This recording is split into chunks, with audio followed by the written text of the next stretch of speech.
तो दोस्तों, स्वागत है एक बार फिर बीके स्टडीज़ के यूट्यूब चैनल में। देखिए, एक बार फिर आज हम आपके लिए लाए हैं हिंदी का बहुत ही महत्वपूर्ण विषय। और ये चैप्टर लगभग लगभग कई चैप्टरों का आधार है। तो इस चैप्टर को बिल्कुल अपने डाउट क्लियर करते हुए पढ़ेंगे और इस चैप्टर का नाम है संधि। देखिए, संधि पर सबसे पहला ही डाउट आता है। अगर आप संधि लिखा देखेंगे तो ये संधि है और एक ये संधि है, तो याद रखेंगे। अब क्योंकि ये संधि भी उचित है और ये संधि भी, लेकिन अब जो वर्तमान संधि है उसके हिसाब से ये संधि उचित मानिए। कारण जो ना वर्ण है ये पंचाम अक्षर है, और पंचाम अक्षर को हम क्या कहते हैं? अनुनासिक। क्या कहते हैं? अनुनासिक। तो इसको अनुनासिक में व्यक्त करते हैं। तो याद रखेंगे, इसीलिए ये पंचाम अक्षर के कारण ये ना बिंदी में बदल जाता है, इस बात का याद रखेंगे। तो दोनों ही रूपों में ये सही होगी। आगे बढ़ते हैं। देखिए, welcome to BK studies. BK studies लगातार आपको प्लेटफॉर्म प्रोवाइड करा रहा है, जिसमें हमारा WhatsApp, Twitter, Facebook, WhatsApp, Telegram, साथ ही हमारा वेब पोर्टल bkstudy.com और हमारा YouTube channel BK studies Rampur आपके लिए सेवा में तत्पर है। देखिए, आइए बात करते हैं संधि पर। देखिए, पहले बात करते हैं संधि। संधि का सामान्य अर्थ है जोड़, योग या मेल।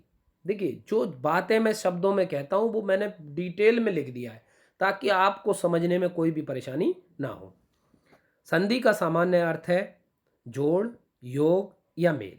जब दो वर्ण परस्पर मिलते हैं तो वह संधि कहलाती। याद रखेंगे, जब दो वर्ण परस्पर मिलते हैं तो संधि कहलाती है। यहाँ पर विशेष रूप से यह देखना जरूरी है कि जो संधि होती है, तो ये यहाँ पर वर्ग लिख गया है, इसको सही कर लेंगे। ये वर्ग नहीं है, ये है वर्ण। क्या है? दो वर्णों। ठीक है, दो वर्णों, दो वर्णों के बीच होती है, शब्दों के बीच नहीं। जब दो वर्ण मिलते हैं, याद रखेंगे, जब दो वर्ण मिलते हैं तो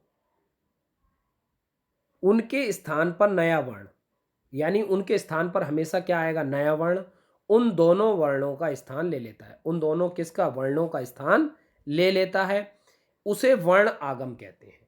देखिए, जब कोई भी दो वर्ण मिलकर, याद रखेंगे, जब कोई भी दो वर्ण मिलकर अपना अस्तित्व खोकर नए वर्ण का रूप धारण कर लें तो उसे कहते हैं वर्ण आगम।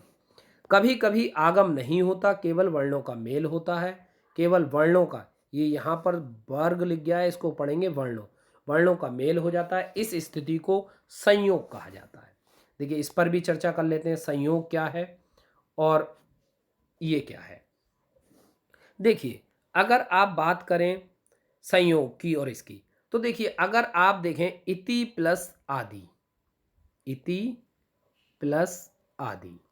देखिए, अगर इति प्लस आ की बात करें तो ई बनेगा, ई के साथ में ता, और ता पर छोटी ई की मात्रा, और फिर यहां पर बड़े आ, बड़े आ के बाद में दा, और दा पर भी किसकी मात्रा? ई की। तो जब ई और आ मिलकर क्या बना लेते हैं? या। बड़ा आ है तो बड़ी मात्रा। अब ई तो पूरा ही रहा। अब इस ता पर जो ई लगी थी, इस ता पर जो वर्ण था वो हट गया, तो आधा ता यानी हलंत हट गया। तो अब दा, दा पर सपोर्ट कौन कर रहा है? ई। तो क्या आ जाएगा? इत्यादि। तो इस तरीके से ये हमारी संधि। तो ये जो वर्ण, मूल वर्ण हटकर दूसरा वर्ण दे देते हैं, तो ये कहलाता है आपका आगम। यानी यहां पर या का आगम हुआ है, जैसे ई प्लस आ, या। ठीक। अब देखिए, अब इस पर करते हैं मधुरता। देखिए, मधुर प्लस ता। बात करें मधुर प्लस ता। देखिए, माँ, माँ के साथ में आ के साथ में धा, धा के साथ में ऊ के साथ में रा के साथ में आ के साथ में त, और ता के साथ में बड़ा। अब देखिए, अब यहाँ पर कोई भी वर्ण, नया वर्ण नहीं बनना। देखिए, यहाँ पर मा, धो, र, और यहाँ पर ता पूरा, तो यानी वर्ण में कोई भी नए वर्ण का आगम नहीं हुआ है, तो यहाँ पर क्या है, यहाँ पर संधि नहीं है। ठीक है, जब वर्ण का रूप बदलेगा तब देखिए मधुर प्लस ता तो मधुरता। ठीक, आगे बढ़ते हैं। अब आते हैं संधि के भेद, बहुत इंपॉर्टेंट चीज है और इसको समझ लेंगे। देखिए संधि के भेद क्या है, अगर हम बात करें देखिए स्वर की, तो याद रखेंगे स्वर संधि की जब हम बात पढ़ेंगे तो स्वर का अगर स्वर से मेल होगा या स्वर का व्यंजन से मेल होगा तो वहां पर संधि कहलाएगी स्वर। स्वर का स्वर यानी जो पहला अक्षर है, यानी जिससे संयोग होता है उसका पहला अक्षर, जिन दो वर्णों का संयोग होता है उन दो वर्णों में पहला वर्ण स्वर होना चाहिए। स्वर और बाद वाला स्वर हो और व्यंजन भी हो सकता है, तो वहां पर क्या आएगी स्वर। ऐसे ही व्यंजन संधि, अब पहला वर्ण व्यंजन हो, दूसरा वर्ण व्यंजन हो या स्वर हो, तो वहां पर कौन सी संधि आ जाएगी, व्यंजन। तीसरे में विसर्ग, यानी पहला वर्ण विसर्ग हो, दूसरा स्वर हो, विसर्ग या व्यंजन हो, और देखिए विसर्ग को हम इससे दर्शाते हैं और ये अयोग भावी कहलाते हैं। ठीक है, देखिए तो यहां पर कौन सी संधि आ जाएगी, विसर्ग। यानी संधि के अगर भेद देखें तो कितने होते हैं, स्वर, व्यंजन और विसर्ग। अब पढ़ते हैं आज का जो हमारा टॉपिक रहेगा स्वर संधि, तो देखिए चर्चा करते हैं उसी पर। देखिए स्वर संधि, अब बात करते हैं स्वर संधि की, तो आइए स्वर संधि पर चर्चा कर लेते हैं। देखिए स्वर संधि की अगर हम बात करें तो स्वर के साथ मिलने पर, यानी स्वर प्लस स्वर, जो विकार आता है, जो विकार परिवर्तन होता है उसे क्या कहते हैं, स्वर संधि कहते हैं। स्वर के साथ स्वर, स्वर के साथ व्यंजन भी आ सकता है, वो बताऊंगा जब आगे पढ़ेंगे हम स्वर संधि के भेद में। तो यहां पर उसे स्वर संधि कहते हैं। जैसे धन प्लस अर्थी, अब अगर हम इस धन प्लस अर्थी का देखेंगे, ध, धा में क्या लगा आ, फिर ना में क्या लगा आ, फिर आ, फिर थ, ठीक, फिर सॉरी यहाँ पर आएगा पहले रा के बाद था और था के बाद बड़ी ई, ये इस तरीके से। तो देखिए अब जब आ और आ मिलकर आगम कर दिए किसका, बड़े आ का, तो यहाँ पर कौन सी हुई, स्वर संधि। देखिए अब इसको 5 भेद होते हैं, दीर्घ, गुण, वृद्धि, यण। देखिए अगर मैं इसको वर्णमाला के क्रम को एक क्रम में डिवाइड कर लूँ, छोटे आ और बड़े आ को 1 मान लूँ, ई से ऋ तक मैं 2 मान लूँ और ए आई ओ औ को मैं 3 मान लूँ, तो अगर मेरा एक का संयोजन एक के साथ हो, यानी आ का संयोजन आ के साथ हो, या ई का संयोजन ई के साथ हो और ऊ का संयोजन ऊ के, तो एक का संयोजन एक के साथ और दो का संयोजन दो के साथ, तो वहां पर होती है दीर्घ स्वर संधि। फिर गुण, आ और आ का संयोजन यदि ई ऊ ऋ से हो तो वहां पर होती है गुण संधि।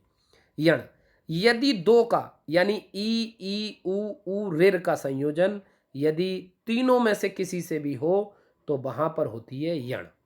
ठीक है, और यण में अक्षर का आधा होना, या और बा का प्रयोग, ये सब हम बताएंगे। या वा के पहले का अक्षर क्या होता है, आधा। वृद्धि, जब एक का संयोजन 3 के साथ हो जाए, या फिर हम कह सकते हैं डबल मात्रा लग जाए। क्या कह सकते हैं, डबल मात्रा लग जाए, वृद्धि। फिर आता है अयादि, 3 का संयोजन यानी ए आई ओ औ का संयोजन 1 और 2 के कुछ वर्णों के साथ हो जाए, वहां पर होती है अयादि संधि। आओ, आए, आबू, तो ये सारी चीजें हम पढ़ेंगे। तो आज जो हम पहली संधि पढ़ने वाले हैं तो वो संधि है आपकी दीर्घ स्वर संधि। तो देखिए दीर्घ स्वर संधि पर चर्चा करते हैं।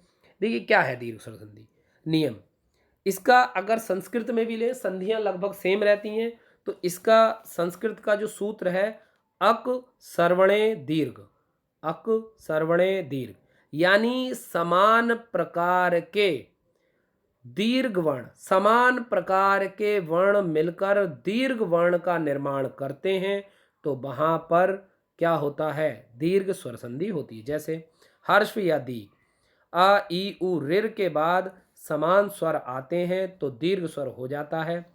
जैसे अ ई उ ऋ के बाद कोई सदरस यानी आ ई उ ऋ ही हो तो दोनों के स्थान पर उसी वर्ण का दीर्घ स्वर हो जाता है। जैसे आ या आ का संयोजन हम आ या आ से करें तो बड़ा आ हो जाएगा, ई और ई का संयोजन हम ई और ई से करें तो बड़ी ई हो जाएगी, ऐसे ही ऊ का संयोजन हम करें तो बड़ा ऊ हो जाएगा। देखिए अब पहले कोई हम चर्चा करते हैं। पहला है हमारा आ, तो हम इसको अच्छे से कर लेंगे। देखिए अब आ और आ, जैसे देश प्लस अटन, तो देखिए देश को कैसे लिखेंगे, दा के साथ में मात्रा कौन सी लगी है, ए के साथ में क्या लगा है, सा के साथ में लगा है अ। अब अटन, अटन में लगा है आ, टा में लगा है आ, फिर ना, और ना में भी लगा है आ। तो कुछ इस तरीके से। अब जब हम इसको मिलाएंगे तो ये वाला वर्ण कन्वर्ट हो जाएगा बड़े में, तो इसको तो ऐसे ही लिखेंगे सा, देसा, और ये बड़ा आ बन गया, और ये क्या आ जाएगा, टन, तो क्या बन जाएगा, देसा टन। देख सकते हैं आप। ऐसे ही पत्र प्लस आर।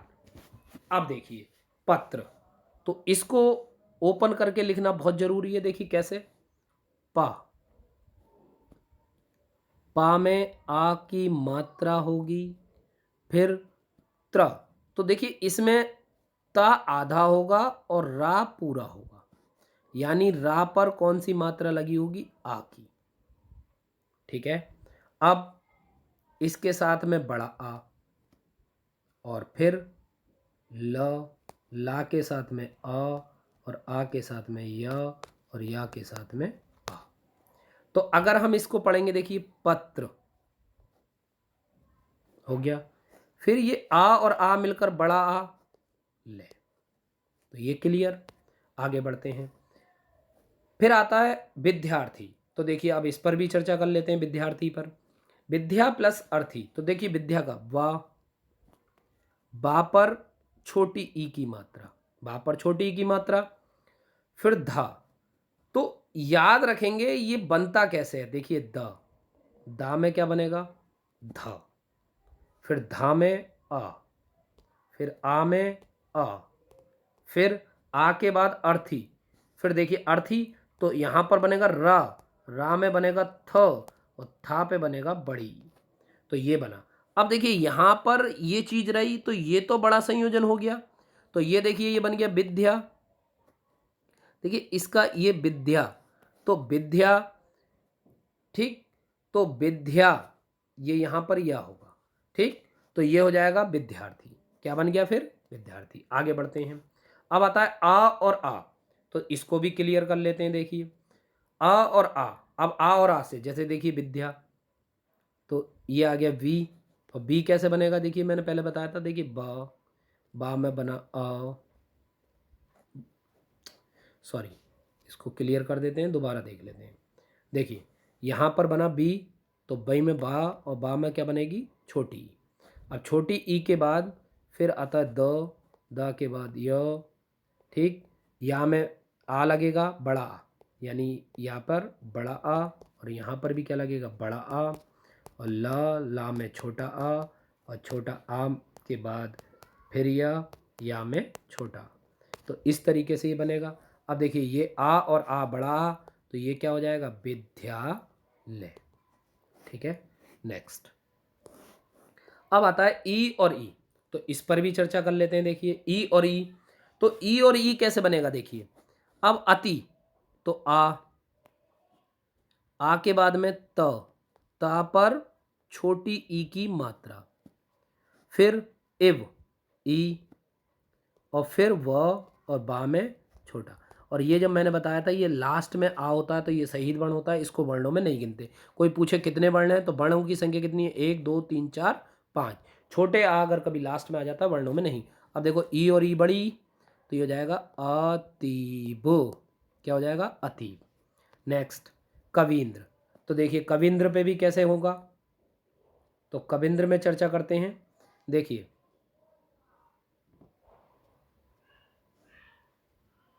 तो कविंद्र पे चर्चा होती है। का, तो अगर आप देखेंगे कवि प्लस इंद्र, का, अब का में आ लगा, फिर व, बा में ई लगी, छोटी ई, और फिर उसके बाद ई, तो यहाँ पर भी कवि प्लस इंद्र, न आधा, फिर द आधा, और फिर रा, और रा पर आ का सपोर्ट, तो ये हो जाएगा कविंद्र। तो ई और ई बड़ी ई बन गई। ठीक, आगे पढ़ते हैं। महेंद्र, तो देखिए मही प्लस इंद्र, इसका भी ऐसे ही बना लेंगे। ठीक है, फिर आगे बढ़ते हैं। देखिए हाँ, इसको चर्चा में ले लेते हैं क्योंकि एक महेंद्र होता है, महा प्लस इंद्र। ठीक, वो भी आगे आएगा। तो मही, देखिए माँ पर क्या बनाया आपने, अ, फिर आया आपका हा, और हा पर मात्रा कौन सी है, बड़ी। बड़ी ई के बाद फिर इंद्र में छोटी ई, फिर ना के बाद दा आधा, और रा पर सपोर्ट किसकी, आ की। तो यानी कि ये बना। अब देखिए ई और ई, अगर हम इसकी बात करें तो ये उसमें बदल जाएगा, तो ये बदल जाएगा आपका बड़ी ई में, तो यहाँ पर हो जाएगा महेंद्र। ठीक, ऐसे ही नदीश। अब देखिए नदीश का भी देख लेते हैं। ना प्लस आ प्लस द प्लस क्या, बड़ी ई, प्लस बड़ी ई, और प्लस क्या, श, सा में आ, तो यहाँ पर ये बड़ी ई में बदल जाएगा, तो क्या हो जाएगा, नदीश। ठीक, आगे बढ़ते हैं। अब आता है सूक्ति। तो देखिए सूक्ति का क्या आएगा, अगर आप बात करें तो देखिए सूक्ति का ऊ प्लस ऊ, तो देखिए अब सा में मात्रा कौन सी लगी है, ऊ, उक्ति छोटा ऊ, फिर क कैसा, आधा। ठीक, फिर त, और ता पर मात्रा कौन सी, छोटी की। तो याद रखें जो आधा अक्षर होता है जब तक उसे सपोर्ट नहीं मिलेगी वो उसी के अंदर। तो अब इसको पढ़ेंगे तो क्या हो जाएगा, ये दोनों मिलकर कैसी बन जाएंगे, बड़ा ऊ, तो क्या हो गया, सूक्ति। क्या हो गया, सूक्ति। ठीक, बढ़ते हैं आगे। अब 10वें में देखते हैं, तो क्या है 10वें में, देखिए लघु प्लस उर्मी, तो क्या हो जाएगा, ला में बना आ, अब आ, फिर उर्मी, ऊ, वो सॉरी घा, और घा में क्या लगी, ऊ की मात्रा। ठीक, और फिर उर्मी में बड़ा ऊ, फिर रा आधा, माँ और माँ पर किसकी मात्रा, छोटी ई की मात्रा। तो जब इसको करेंगे तो ये बन जाएगा आपका बड़ा ऊ, तो क्या हो जाएगा, लघु, और ये ऊर्मी। तो यहाँ पर एक मात्रा गायब है, इसको सही कर लेना। ठीक, नेक्स्ट। अब आता है ऊ और ऊ। तो ऊ और ऊ में देखेंगे, भू प्लस उदार, देखिए भा पर बड़े ऊ की मात्रा, भू, और प्लस उद्गार। तो देखिए इसमें एक चीज और याद रखेंगे, इसमें जो ऑप्शन है ये ऊ, यहां पर याद रखेंगे दा आधा है, गा पर मात्रा है बड़े आ की, और रा पर बाद में है छोटा आ। तो अब जब इसकी बात करेंगे देखिए ऊ और ऊ, तो ये हो गया भू। अब ये उद्गार, तो याद रखेंगे ये दा बनता है और दा में ये गा बनता है, उद्गार, तो भू उद्गार। ठीक है, तो याद रखेंगे, या भुदगार। तो इस तरीके से लिख सकते हैं दोनों तरीके से। आगे बनता है 12, ऊ और ऊ मिलकर बड़ा ऊ, तो जैसे बा में मात्रा कौन सी लगी, आ की, और धा पर मात्रा कौन सी लगी, बड़े ऊ की, बड़े ऊ, और फिर यहाँ पर भी क्या है, बड़ा ऊ, और यहाँ पर क्या है, रा, और रा में क्या है फिर माँ, और माँ पर किसकी मात्रा लगी है, ई की। तो देखिए अब यहाँ पर ऊ और ऊ ये फिर बन गए, तो ये आ जाएगा बधू, और यहाँ पर आ जाएगा उर्मी। तो याद रखेंगे यहाँ पर भी एक मात्रा है उर्मी, तो ये भी सही कर लेंगे, तो यहाँ पर बन गया बधुर्मी। अब एक और बचता है रिर प्लस रिर। तो देखिए रिर प्लस रिर, इस एग्जाम्पल को और देख लेंगे, रिर प्लस रिर। ठीक है, जैसे अगर मैंने कहीं पर लिखा मात्र प्लस ऋणाम, तो ये बन जाता है मात्रणाम, मात्रणाम। ठीक है, ये बन जाएगा मात्रणाम। ये एक ही मात्रा है, यहाँ पर दोबारा लिख कर देता हूँ, मात्रणाम। तो ये रिर और रिर मिलकर रिर का रूप ले लेते हैं। तो इस तरीके से हम इन संधियों को कवर करते हैं। अब कल के चैप्टर में हमारे पढ़ाई जाएंगी कौन सी संधि, तो कल के चैप्टर में हम पढ़ेंगे गुण संधि के बारे में। तो चर्चा ऐसे ही बनी रहेगी, आप बने रहिए हमारे साथ निरंतर, हम आपको अच्छे अच्छे टॉपिक कराते रहेंगे। आप वीडियो कैसी लगी कमेंट बॉक्स में डालना ना भूलें और ज़्यादा से ज़्यादा लोगों को बताएं ताकि वो बहुत जल्दी इनके बारे में ज्ञान ले सकें और ज़्यादा लोगों को बता सकें। और कमेंट बॉक्स में कमेंट डालना ना भूलें, साथ ही लाइक और सब्सक्राइब करते रहें और हमें अपनी जानकारी देते रहें। और आप ऐसे ही हमारे साथ बने रहिए, उसके लिए धन्यवाद, शुक्रिया, आपका दिन शुभ